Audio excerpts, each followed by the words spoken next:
So you're thinking about moving to the Las Vegas, Nevada area, yet you're wondering, how does this election affect you and your move in regards to real estate? Well, in this video, we're going to talk to you exactly about that. How do elections affect your choice in regards to selling and or purchasing real estate here, specifically in the Las Vegas area? But of course, this can be applied all around. And as we like to say on this channel, guys, let the show begin, because we're getting after it right now.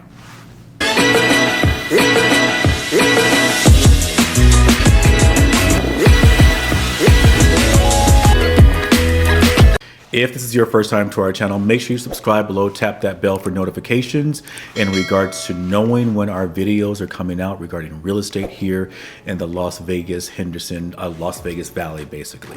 So with that being said, guys, my name is Lavert Pompey Benefield. I am the team leader here with Team Lavert of eXp Realty, and we help people just like yourself in 2 days, 3 days, 90 days, whatever it may be, whatever it is that you may need, you and your family may need.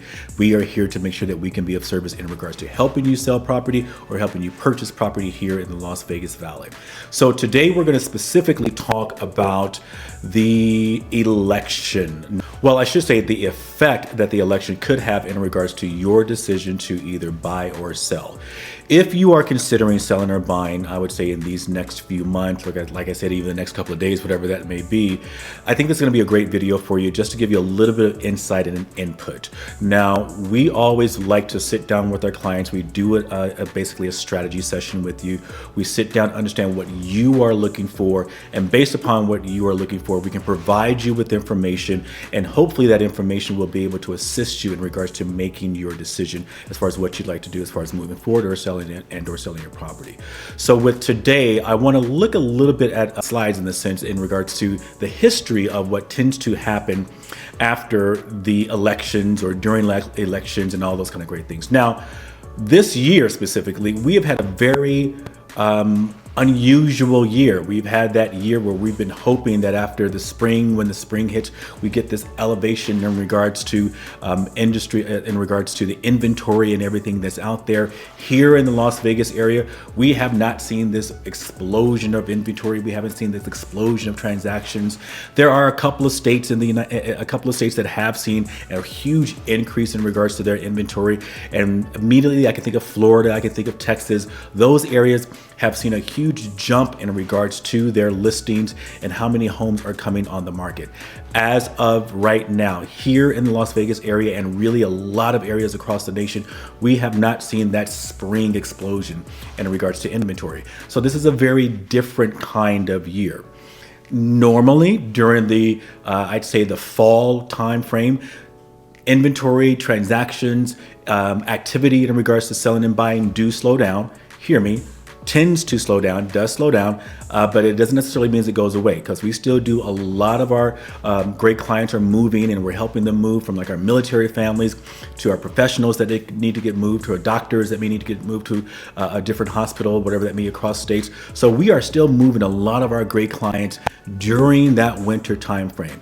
But however, like we said before, this year has not been one of those very historical, this is what's going to be happening kind of years. So at the same time, what we do want to be able to do is understand from the point of view of why we strongly believe that this is still going to continue being one of those unusual years, meaning that when the winter comes around, that fall season comes around going into the winter, it tends to slow down. I have an inkling we're actually going to speed up a little bit here, especially after this particular election, more so because people have been waiting for so many things. And they've been waiting for things such as their interest rates to adjust. We've been hearing about the feds wanting to make some kind of adjustment since the beginning part of this year, and we're already in September, and we're just now supposedly going to be having that big adjustment. We could have had that big adjustment a couple of days ago or a few days ago, depending on when this video comes out, in regards to that September 18th date. And we definitely know for sure, based upon the information and the stats and quotes and everything else from the feds that we're seeing out there, that we're looking at multiple adjustments as far as the interest rates are concerned with. Now, the biggest thing I want people to understand is that interest rates and mortgage rates are two separate things. What happens with the interest rates is not necessarily what's going to happen directly with that mortgage rate. The interest rate could possibly go a quarter point, a half point, whatever it may be. Hopefully it won't be a half point, it'll be more of a quarter point. If it goes that quarter point, it does not immediately mean that the interest or that the mortgage rate is going to adjust to that quarter point. So those are totally two different things. So we do believe that those adjustments are going to be happening. I would say are going to continue happening because they already have been happening as far as adjusting and going down, especially since the beginning part of this year. So we do believe that that trend is going to continue. Interest rates are still going to be coming down. Here in the Las Vegas area, we have still seen nothing but more, but our mortgage, or at least I should say our prices, continue to go up. So with that, we do strongly believe that yes, we will be getting those interest rates adjusted after those mortgage rates adjusted after the interest rates adjust, but at the same time, we still feel strongly because again, our inventory has not exploded. Our inventory has not increased like some different areas. We still feel as though our prices are going to stay very strong, if not increase for sure. So with that, let's jump into a couple of our slides. Now, according to Lawrence Yun, he's one of our NAR chief economists, or I should say he's the chief economist for the National Association of Realtors. Now, according to Mr. Yun, generally, this is stating here, generally that rate cutting cycle, the rate cutting cycle, not just a one-time thing, but a cycle, that rate cutting cycle is not one and done. 6 to 8 rounds of rate cuts all through 2025 look likely. Wow, that is incredible. Now understand this, when these rates are cut, again, we aren't looking and expecting that they're going to be out there doing, one full point. They usually do quarters, like a quarter point, 50 points. Hopefully it won't be a half a point kind of a cut, but a quarter point gives us a 50, a quarter point gives us one whole percentage. Now again, it doesn't necessarily transfer one whole interest rate cut is going to be one whole mortgage interest rate cut. It doesn't do that way. The mortgage rate is going to take some time to catch up once those rates do occur.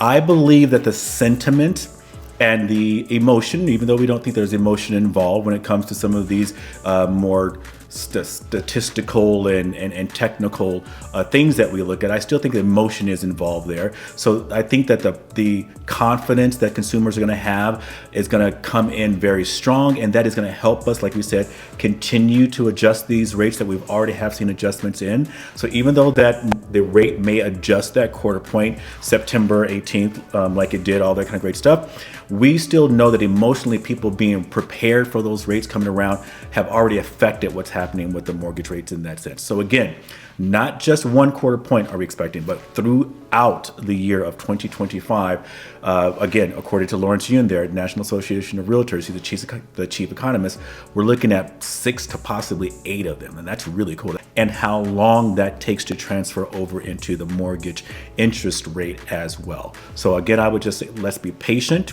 When these rates do start happening and when this cycle starts to happen, let's be patient, but let's make sure we're connecting with great team leaders, great real estate agents. So that's a great slide to be looking at, again, that this chief economist for the National Association of Realtors is confident in regards to what will be happening for us starting September, if it hasn't already started, and continuing on to the end of the year and into 2025.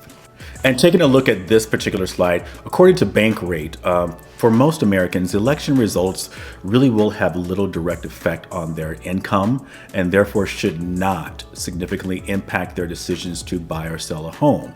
Again, like I've said before, I really think the emotion of the uncertainty, not really understanding who's confident about which direction the country is moving in, as far as whoever you vote for, and who's more confident in that sense. Do we have that confidence in that person that we know where we're going?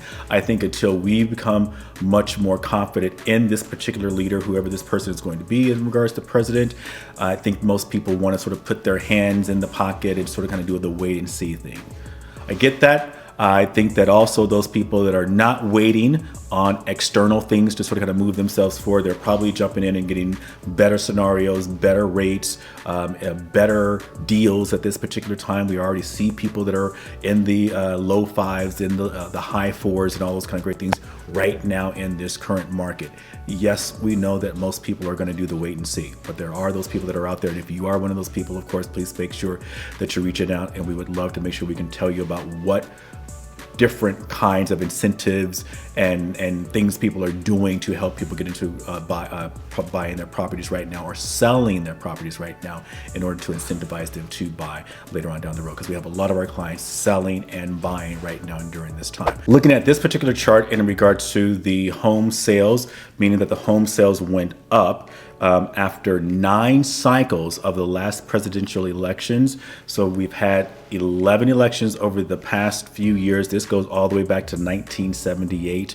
And we have had 9 of those cycles where we have seen nothing in regards to the sales continue to go up after each of those elections.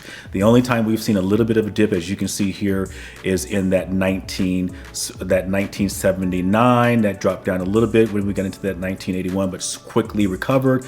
Also around that 1988 period, we saw a bit of a dip, but ever since then, after each of those elections, again, 9 of those elections, presidential elections, we've seen transactions go up. Now, in addition to the transactions, meaning how many numbers of homes that we were selling, let's look and see in regards to price, because that's what so many people are definitely looking and hoping to hear about in regards to what's happening. What will happen with the price of homes? Will these elections help pricing, or that the homes get more affordable, and all of those different types of things? I wish they could. I wish I could say yes to that. I just strongly believe, and again, looking at it historically, when we look at these dates, when we look at these slides here, home prices went up after 7 of the last 8 presidential elections. And this is according, again, to Keeping Current Matters. This came from our National Association of Realtors, this slide that we're looking at here. But again, the only time that we have seen that kind of dip in regards to prices are concerned with is when we happened, and we had it here, that 2008, 2009, when we here in Las Vegas were the poster kids for short sales, foreclosures, and all those different types of things. So again, all of the other cycles, nothing but going up, guys, in regards to price. So something very important for you to understand as far as what traditionally has been happening. Again, is this a little bit of an untraditional year? Certainly, I think it is, because we are seeing so many people doing that pocket, wait, hold, see what's happening with the interest rates, all that kind of good stuff. And we still see a lot of pent up demand. And I think it actually is going to release itself a lot more here towards the end of the year. And we're excited about that.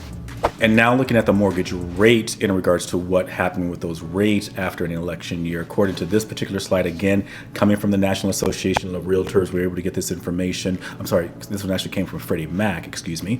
With this particular one, we are seeing that the mortgage rates decreased leading up to 8 of the 11 presidential elections. Mortgage rates decreased. Again, right now in our current year, we are already seeing that decrease in regards to mortgage rates that are happening out there. And this is lining itself up exactly with what's basically stated in this graph, that 8 of the last 11 presidential elections, 8 of the last 11, we did nothing but a decrease in regards to those interest rates. Now, again, a lot of people will sit back and say, well, I'll wait till the interest rates get to the bottom. I'm from Vegas. Believe it or not, I'm not from Vegas. I live in Vegas currently now, but at the same time, living here in Vegas, I still don't gamble on something like this. This is not something I don't really gamble. I don't gamble at all, but nonetheless, this is not something I would be gambling on either. In regards to waiting and hoping, I've seen the bottom of what interest rates can do. Now, you can talk to us. We'd love to be able to make sure we introduce you to lenders that can do great things, like give you incentives, like locking you into a particular rate right now. If that rate happens to adjust or quote unquote gets better, maybe after a period of time, you still have that right to be able to go after that new rate without any kind of fees to you. All of those different types of options are out there. So again, if it makes sense for you and your family, for you, if you're buying individually, whatever it may be, if it makes sense for you, that's more important versus what's happening externally and all around you. What is happening for you? Is it more important? Are you prepared right now to take advantage of these great rates? And are you working with a lender if you do need a loan in regards to being able to maybe take advantage of a better rate down the road if it happens in the next year, next 2 years, whatever those types of things may be? Let's discuss these things. Let's not gamble thinking that we've reached the bottom or we're going to wait to the bottom. And if we do happen to get it when the interest rates are extremely low, trust me, the fact that these rates have been dropping down, you're probably going to have dealt with more competition and that will unfortunately push your price up. So is that waiting for that interest rate to lower really outweighed itself, or has it been worth it in regards to paying for something even more expensive, if that makes any sense? So again, interest rates, again, up until that election, 8 out of 11 of the presidential elections, of those cycles, 8 of them, the interest rates have gone down. Interesting information, right? And this next graph in regards to the home sales, we did talk about this a little bit already in regards to transactions, how many transactions, what happened with transactions. But this one here, coming from the National Association of Realtors, in regards to home sales and what happened with them after the presidential election. Nine of the last presidential elections, home sales went up after them. There were only 2 instances where they actually went down, and that was in 1980. They dropped from 2,973,000 down to 2,419,000. That was in 1980. And then in 1988, it went from 3,594,000 to 3,290,000. Other than those 2 years, and all of those 2 election cycles, I should say, all the other election cycles, 9 of the last 11, the transactions and the numbers of homes have gone up. So this is really great information. I hope it has been helpful for you. Please spread this information to anyone else that may be considering purchasing or selling a property right now during an election year. I hope it has given you some input to understand, at least from what I'm seeing on these different slides and this information. I just do not see that elections are really affecting people's, how it really will affect your ability to purchase and or sell a home. Now, again, like I said, a lot of people don't think this. I think emotionally, it does affect people's ability and their decisions to hold off, because they do want to have that feeling of certainty. Some people have it locked in that, you know, a particular president or whatever it may be is going to jump in and do something differently. Sure, they both are talking about different plans in regards to what they're going to be doing with affordability and with homes, $25,000 down and all those different types of things, different incentives for kids and everything else. So all those things are out there. These are all plans, and they throw them out there. Well, our biggest thing is let's sit down with you. Let's figure out what is happening for you and what you have on the table, and let's determine if now is a good time for you based upon these things that you're looking to do. And again, looking at these slides, have they turned around and done anything differently or affected how people are purchasing, when we know that we are seeing nothing but a constant increase after these elections? Increase in transactions, increase in price. We are seeing a decrease in regards to the interest rate is concerned with, as far as the mortgage rate is concerned with, I should say. Again, different from interest rates that the feds will adjust, because the mortgage rates will take a little time to do that adjustment after they've adjusted the interest rate. So again, guys, please reach out. Share this information with someone else who may be considering purchasing, selling here in the Las Vegas area. We'd love to be of assistance. And if there's anything you need, of course, comments down below. We want to get these things answered for you. And we look forward to seeing you guys in the next video. Take care.